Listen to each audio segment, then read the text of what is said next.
many of you don't know this, but our family for a while when I was in high school, late 70s and then into the early 80s, ran a fishing camp, a resort, if you will, a fishing lodge, 400 miles north of International Falls, Minnesota. It was 120 miles north of the nearest road. The only way to get there was to fly. And so you can imagine like caring for guests and building cabins and things like that in a place where you couldn't drive down to the hardware store, presented all kinds of interesting adventures and challenges and experiences. One of them, it's so rooted in my psyche because of the shock of it, I will never forget. So we were sending out boats with folks to go fishing, so we had this huge tank of gas that was full of gas, and sometimes as the summer wore on, we'd run out and we'd have to get more. How do you get gas? And so about 30 miles, Deer Lake in Ontario was 100 miles long. 30 miles east was a Cree Indian settlement that had been established by Mennonite missionaries.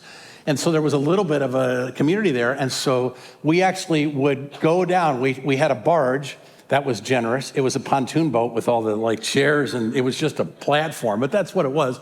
We'd run down the lake with 13 55-gallon drums, and I remember 13, I'll never forget it, that's how many we could get on, and we'd fill them up, and by fill them up, I mean we would hand crank, fill up these 13 barrels, and then we'd start the journey back. What's the challenge? Well, when you put 13 55-gallon drums of gasoline on a pontoon boat, it sinks it all the way to about 2 inches from being out of the water.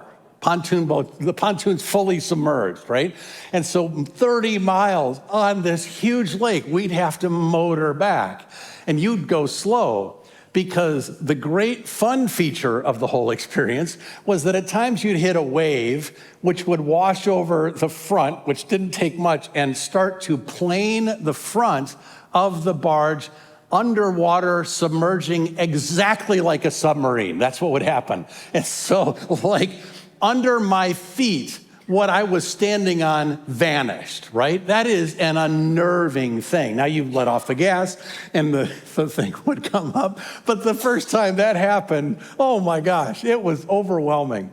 Now, I tell you the story, scary thing to have the ground beneath your feet disappear, because the image is an apt visual for what every human being will experience who lives their lives trusting money for their security and happiness.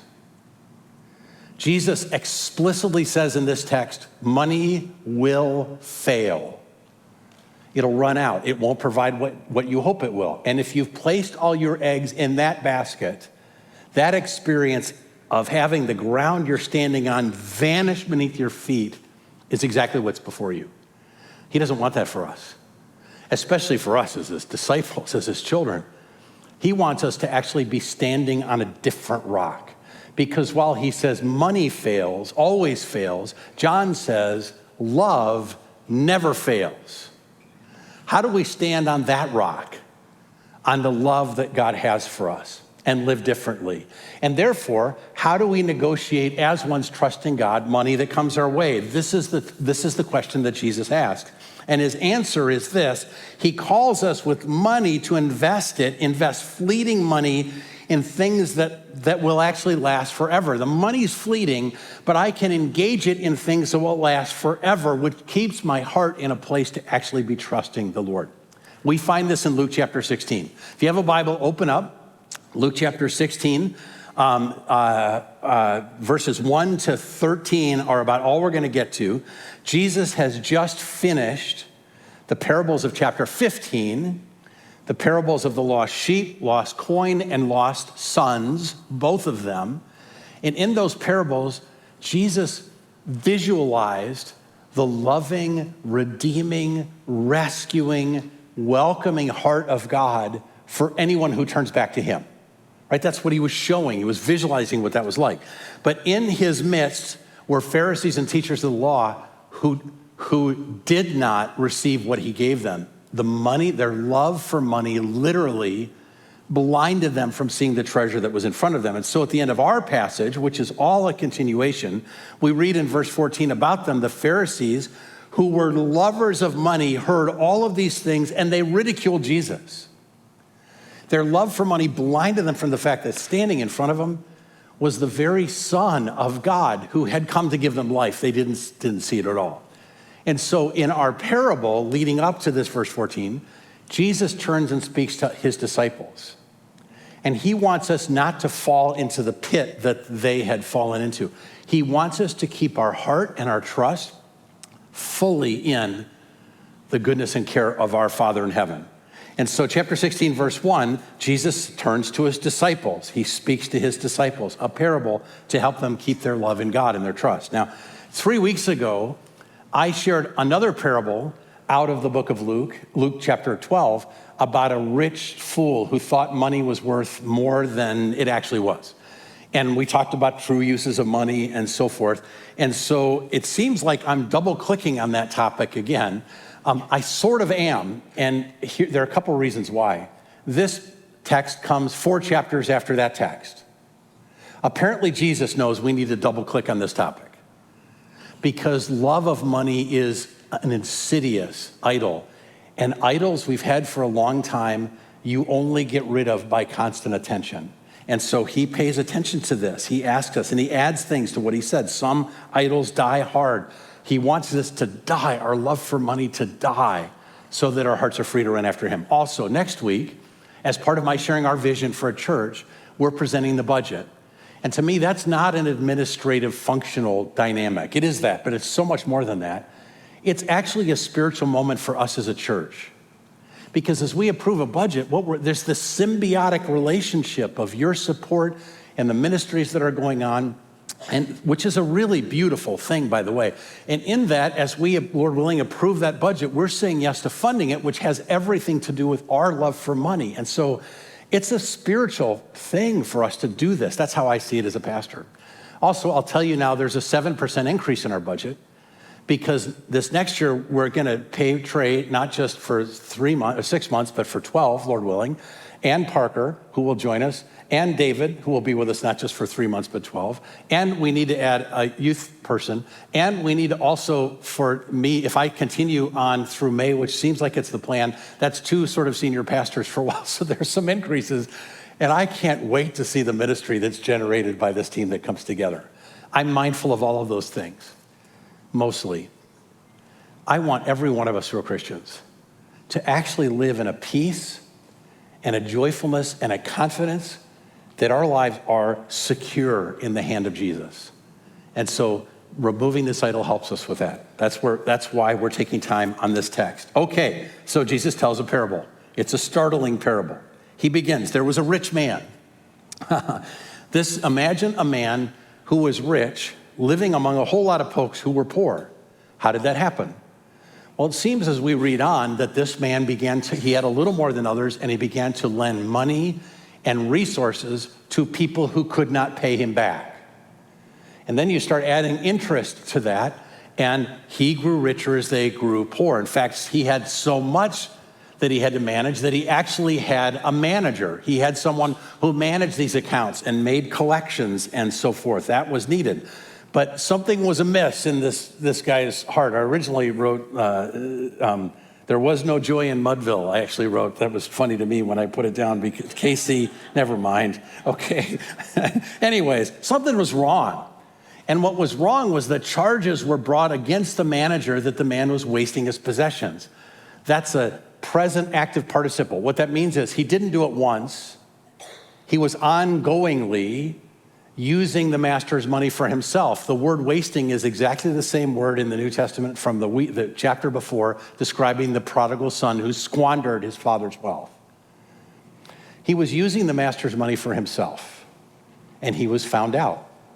He probably thought he had a pretty good gig and probably had been doing this for a while, probably thought there's no end to this, and all of a sudden, everything exploded. It just comes to mind what Jesus said in Luke 8, nothing that is hidden will not be made manifest, nor is anything secret that will not be known and come to light. I mean, that's one of the things Jesus says.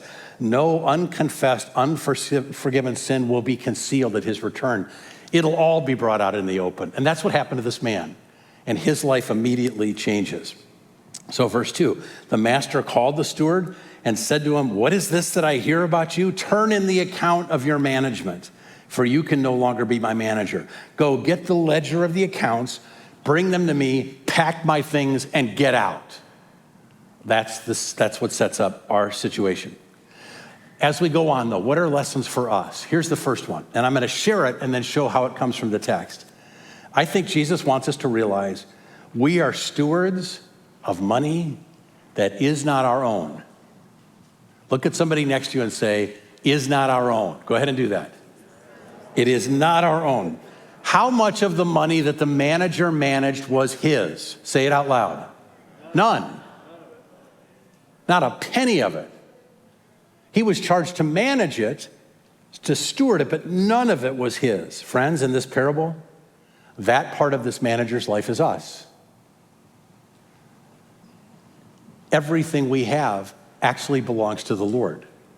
We talk about my paycheck and my account, and we look in the bank and we see a number and we use the word my. The truth is, all of it's actually his. It has always been his. We're stewards of his resources.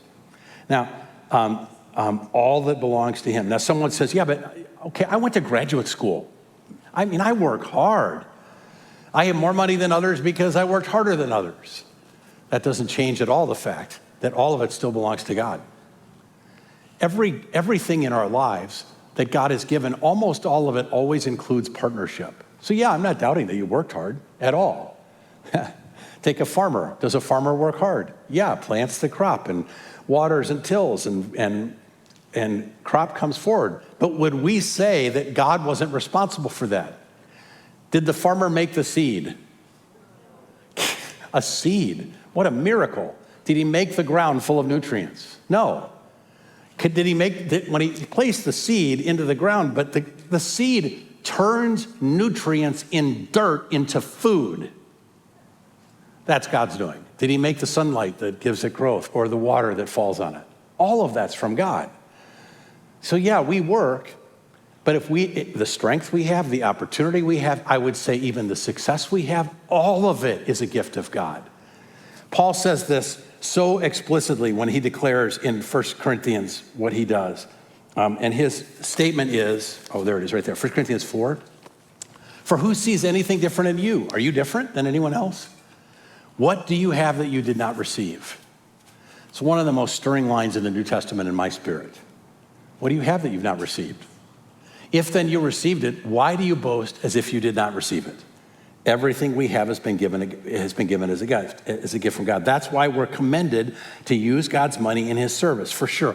We have to eat. We have to, in this community, you gotta have a car, you gotta have a roof. I think he's pleased when some of what he's given us, I drank a cup of coffee in the morning, or 8 or 9. I have a friend who gave me a pail and it says, I'm down to 1 cup a day, right? And I could say that with Thanksgiving and sit with my wife and look at birds. I'm old enough now to look at birds. What's going on with that? And enjoy them. On a golf course, a chance to, all of those, and say thank you. I think he wants us to enjoy those gifts. However, he has also given us the responsibility to use his money as he desires, as he wants. And what does that look like in our lives? This manager wasn't just stingy. He was a thief because he used the master's money contrary to the owner's, to the master's will. God's purpose is first, when I receive a check, is my first thought, God, what do you want me to do with this? Or is that my last thought? And that's a diagnostic about my love for money. I appreciate when Keller, who's, this part especially, he so helped me on, he says, if you do not give money away as radically as God calls you to, it's not stinginess, it's robbery. It's not being miserly, it's being malfeasant. It's robbery because it isn't ours. And if that sounds like a strong word, are you kidding? That's the exact word that we find in the book of Malachi. The nation of Israel was not in a healthy place. Their trust in God was low, their love for idols high. And in the middle of this scene, one of the ways it showed up was their lack of bringing their financial gifts to the temple, their tithe. And so chapter 3, verse 8, Malachi says, will a man rob God? How do you rob God? And yet the Lord says, but you are robbing me. How could we rob God? How do we rob you? And he says, in tithes and offerings. You're not bringing tithes and offerings to me. In the Old Covenant, God commanded that the first tenth And you could give beyond this and thank offerings and goodwill offerings. But the first tenth of what came to you didn't actually belong to you. It was the Lord's to be brought to him. It was a tithe. And Israel had stopped doing that. And so verse 9, you are under a curse, the whole nation, because you're robbing me, and the spiritual sickness that was indicated in that. The diagnosis, how is this to be healed? Verse 10, bring the whole tithe into the storehouse, that there may be food in my house. Notice, God doesn't say give the whole tithe. If he said give, that means what was mine I now make yours. He said bring the tithe. If I say to my son, Ben, go get my Bible, I don't say give me my Bible, because it's my Bible. I'm not asking him to give me his. I'm asking him to take mine and give it to me. And so it was so clear the first tenth wasn't actually the possession of the Israelites. It was the Lord. And he said, bring the whole tithe into the storehouse that there may be food in my house. Someone says, well, in the New Testament, there is no, tithe isn't communicated. And that's true. Be careful what you think that means. Can I just be honest? If your first thought is, well, the New Testament doesn't say tithe, and you think, that means I have to give less, something's wrong. What's wrong is my love for money is intact. It's there. And by the way, in the New Testament, what single command in the New Testament lowered the standard of obedience to God from the Old? In the New Testament, the standards we're indwelt by the Spirit of God, redeemed. It's not just don't murder, it's don't hate. It's not just don't commit adultery, it's don't lust. The example Jesus gives of the widow who gave everything she had.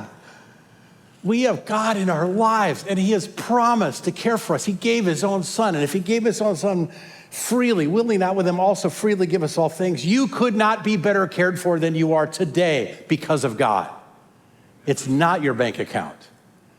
And this moment of stewardship is a place where you remember, rehearse, and strengthen your confidence that he's the one who is your strength. And what a great arrangement, by the way. Who would work for a man who says, I want you to invest my funds, but you have to bring 10% of what you earn back to me. The rest you get to keep. There was actually a little humor in that, just a little bit.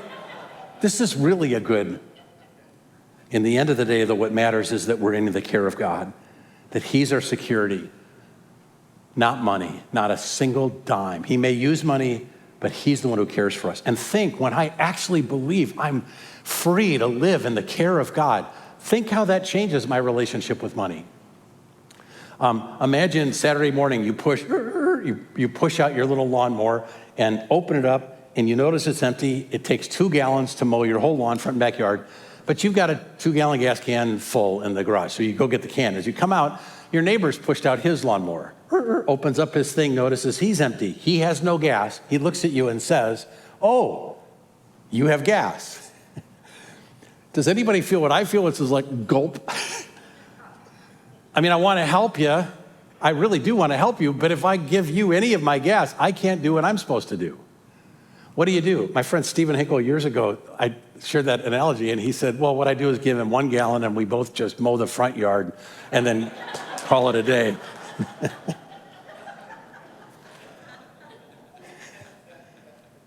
But how does it change the metaphor if your house, your neighbor's house, and on the other side of your house is the gas station owned by your father, who has said you can have all the gas you ever need for your whole life for free? How does it free your heart to empty what is in your possession, knowing I am in the care of my Father? When I know he has promised to care for me, I don't grasp at unrighteous money, worldly money. I'm just free because I'm a steward of the things that God has given. This is the great gift that God has given. It's astonishing. And Malachi goes on to say, the Lord says, test me. I dare you. He says to me, Dan, I dare you to try to outgive me. It's the only time that we're ever called to test God. See if you could possibly give more to my work than I can provide for you. Test me, says the Lord, and see if I don't throw open the floodgates of heaven and pour out so much blessing, you'll not have room enough for it. And we don't think this is a promise that you give money to break the back of poverty so you get more money. He may provide more, I don't know. But what I do know is that the closeness of his care, which is overwhelming, will be more known to you, and you'll live in a sense of the blessing of God like you cannot believe. He dares us. Who of us is going to take him up on this? To throw themselves off the cliff of generosity. It's what he says. And the point in all of this is we are stewards of money that is not our own. Now, having said that, what do we do with the money? And this is where this text takes us to new places. I think Jesus says use money for lasting gain.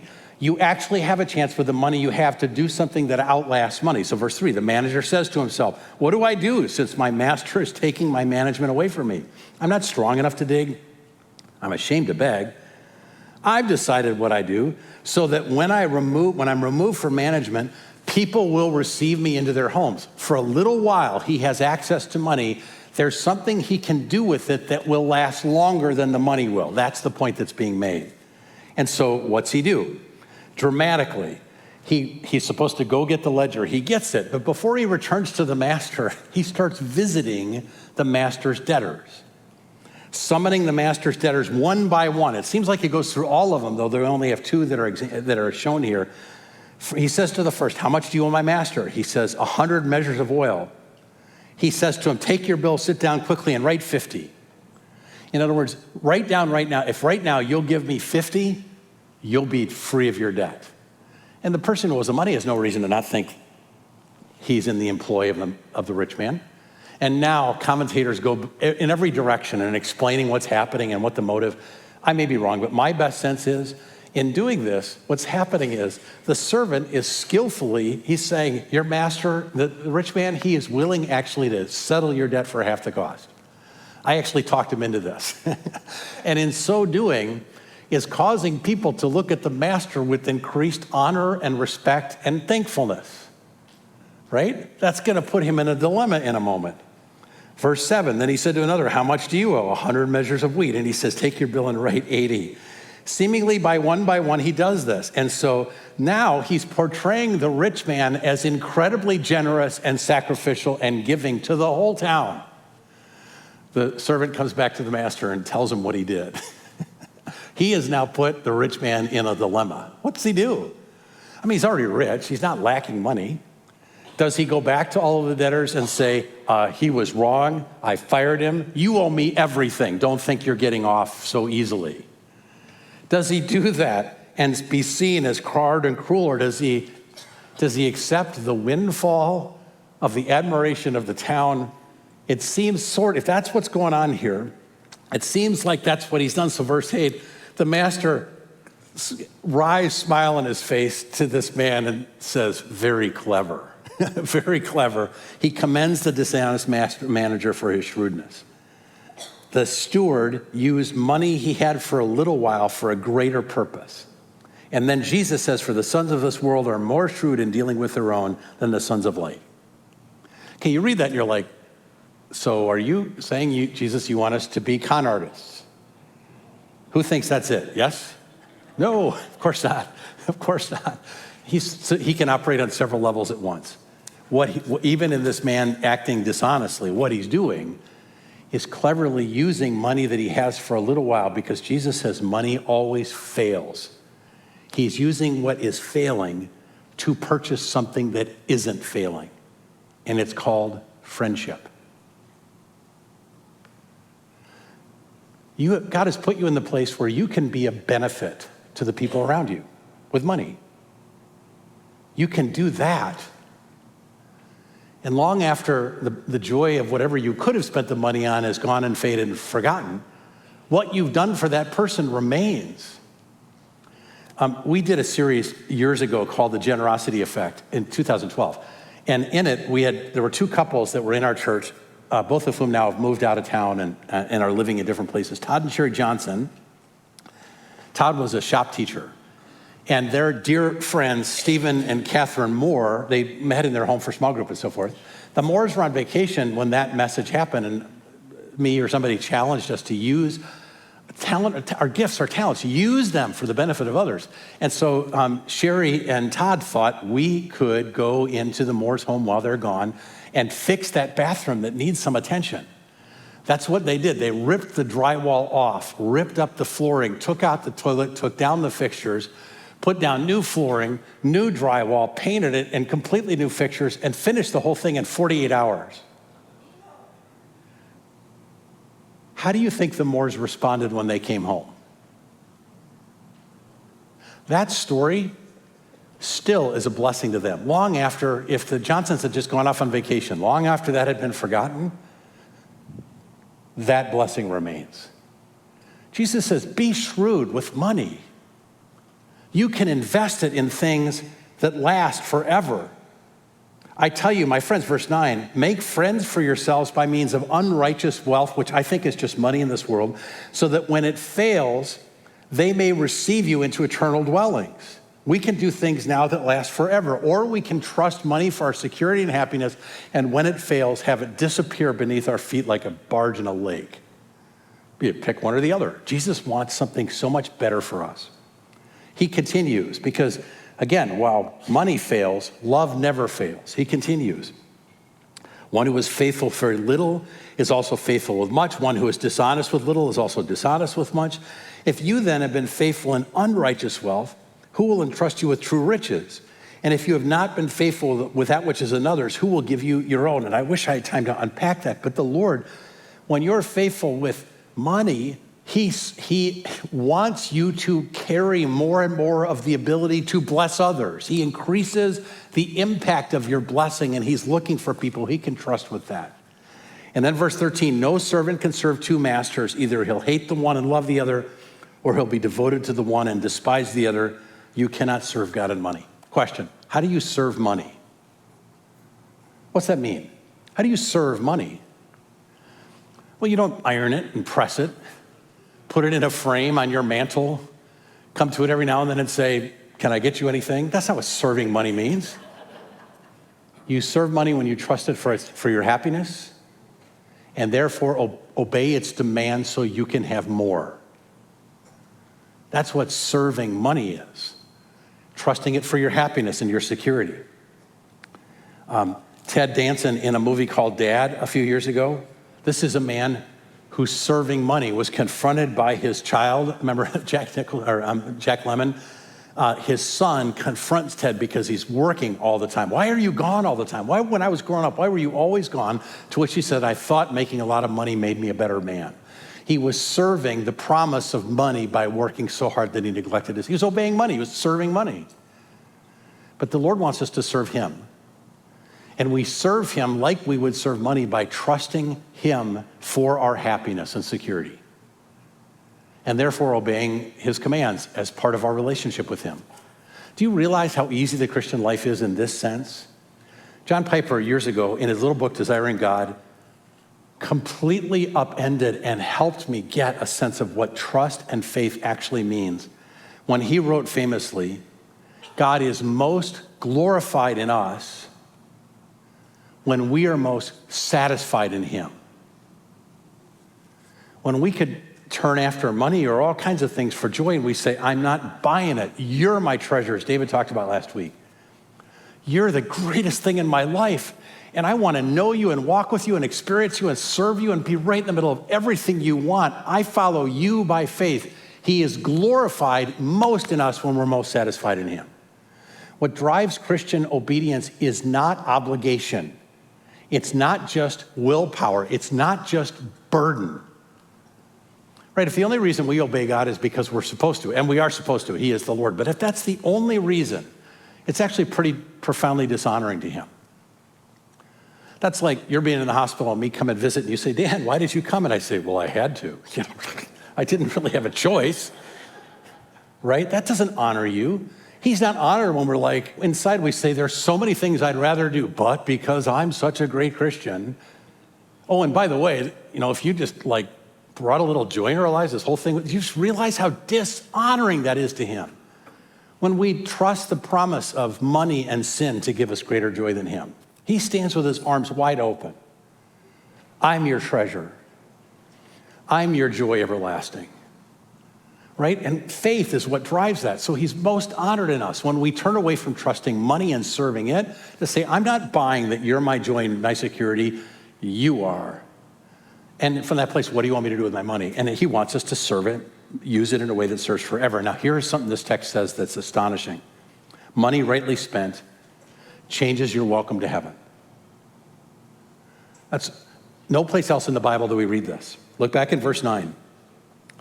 I tell you, make friends for yourselves by means of unrighteous wealth. Use your money right now to benefit and bless other people, so that when it fails, they may receive you into eternal dwellings. What does that mean? I mean, this isn't a major theme that we read, that we would be welcomed into eternal dwellings, but the most plain meaning of this text is, when you use money that's going to fail anyways to benefit others, which has lasting gain, when your last breath here is followed by your first breath there, there is something that will be different. Now, no doubt, when we pass away, which unless he comes soon will happen to all of us, no doubt there will be a moment that's our last here, and it will be followed by our first there.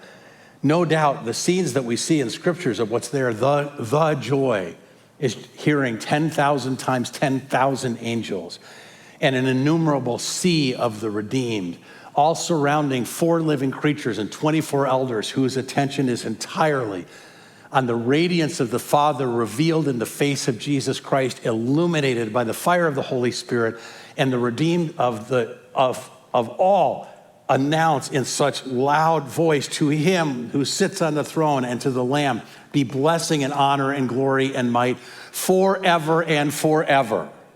Okay, that's heaven. I don't have an adjective to describe that. It is indescribable, the uniqueness of the greatness of that moment. But in addition to that, apparently, there are other blessings. And one of them is that we will be received into heaven by those whose lives have been blessed by our taking money that was fading anyways and using it for their good. Many of our dear friend and sister, Joanne Cass, passed away a couple weeks ago. And our service for her is coming up, the memorial service. And Sarah, her daughter, loved on her so well. And David cared for her. And what was supposed to be a 3-month survival turned into 3 years. If you were anywhere near Joanne Cass, you were overwhelmed by the clarity of her knowing she's terminal and she loves Jesus and she's in his hands. She was such an encouragement to so many people. But our church loved on her really well. If you're part of our church, even if you never met her, but are part of even just of enabling this church to exist, apparently on your last day, when you breathe your first day in heaven, one of the people who will be there is Joanne Cass to say thank you. Dolly Schaefer, Dolly, she had this voice like this because she smoked a lot.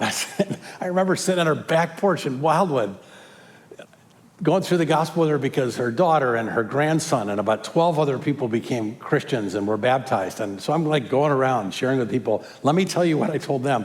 And I go over the gospel with her, sit on her back porch, and I'm like, so have you believed or not? And she's like, I'm a Christian. And I'm like, oh, I wonder if you understand. When did that happen? And Dolly said, last night. And I'm like, what do you mean? She said, Jesus appeared in my bedroom last night and said, Dolly, you should believe. So I did. And she would sit right there, and her cheeks were covered in tears of worship as she'd worshiped the Lord on her last days. That was a great funeral. There's more to that story than I've time to tell. If you're a part of Lakeland, maybe you knew Dolly and blessed her, but maybe you just helped Lakeland during the days. Dolly will greet you and say, thank you. That's what that passage says. Ray Boltz in the 80s, and Ray's not doing great with the Lord right now, I understand, but he wrote a song that was very helpful. It will sound like it was in the 80s. There, I'm done apologizing. It has that sort of cadence and stuff. But he actually captured what Jesus says. So I'm going to just read it. I dreamed I went to heaven and you were there with me. We walked along the streets of gold beside the crystal sea. We heard the angels singing, and someone called your name. You turned and saw this young man who was smiling as he came. He said, friend, you may not know me now, but then he said, wait, You used to teach my Sunday school when I was only 8. Each day you would say a prayer before the class would start. And one day when you said that prayer, I asked Jesus in my heart, thank you for giving to the Lord. I am a life that was changed. Thank you for giving to the Lord. I'm so glad you gave. Then another man stood before you and said, remember the time a missionary came to your church and his pictures made you cry? You didn't have much money, but you gave it anyway. Jesus took that gift you gave, and that's why I'm here today. One by one they came, far as the eye could see, each life somehow touched by your generosity. And we all know that's God's grace through us. Little things you'd said and done and sacrifices made, unnoticed on earth and heaven, but now in heaven proclaimed. And he says, I know in heaven you're not supposed to cry. I don't know where that's written, because I think we're going to cry a lot in worship. But I'm almost sure there were tears in your eyes. And this is the line, Jesus took your hand and stood as you stood before the Lord and said, my child, look around, for great is your reward. Thank you for giving to the Lord. I was a life that was changed. Thank you for giving to the Lord. I'm so glad you gave. We get to do that today. Or we can just go buy more stuff. That's why Jesus wants this life to be ours. If you're here and you're like, okay, Dan, you're talking about a kind of total freedom financially, and that is not where I'm at. It is, here's what I want to say. He is a restorer. He is a forgiver. He is a restarter. He is a cleanser, a sanctifier. Today, he wants you to let go of anything that keeps you from seeing him.